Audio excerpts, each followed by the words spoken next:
মিডফোর্ড হাসপাতালের লাশের ঘরের সামনে আহাজারি আব্দুর রহিমের দুই ভাইয়ের ভাই আর তার সন্তানের লাশ খুঁজে পেয়ে এভাবে কান্নায় ভেঙে পড়তে দেখা যায় তাদের।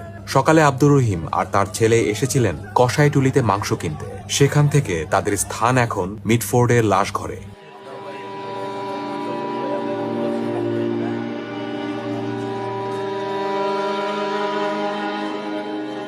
ঢাকায় এই মৃত্যুর ঘটনা ঘটেছে আরমানিটোলা এলাকায়। ভূমিকম্পে সেখানকার একটি ছাদের উপরের বাউন্ডারি ওয়াল ভেঙে পড়লে ৩ জন মারা যান।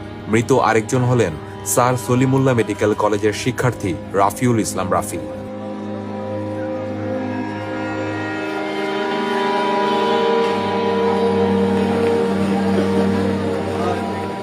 মা নুসরাত বেগমের সঙ্গে মাংস কিনতে বেরিয়েছিলেন স্যার সলিমুল্লাহ মেডিকেল কলেজের শিক্ষার্থী রাফি। ভূমিকম্পে দোকানের সামনে থাকা ক্রেতাদের উপর ভবনের ছাদের রেলিং ভেঙে পড়লে গুরুতর আহত হন রাফিউল ও তার মা নুসরাত।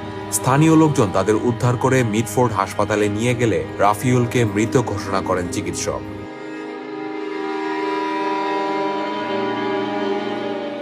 বংশালের কসাইটুলি এলাকার কেপি ঘোষ স্ট্রিটে সরেজমিনে ঘুরে দেখেন দ্য ডেইলি স্টারের প্রতিবেদক। নিত্যদিনের ব্যস্ততার জায়গায় সেখানে দেখা গেছে আতঙ্ক।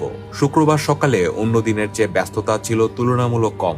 সড়কে ছিলেন কয়েকজন পথচারী। তাদের মধ্য থেকেই ৩ জন আর বেঁচে ফিরতে পারেননি। দুপুরের দিকেও ভবনের সামনে রক্তের দাগ দেখা যাচ্ছিল স্পষ্ট। পুলিশ দড়ি টেনে ঘিরে রেখেছে এলাকা।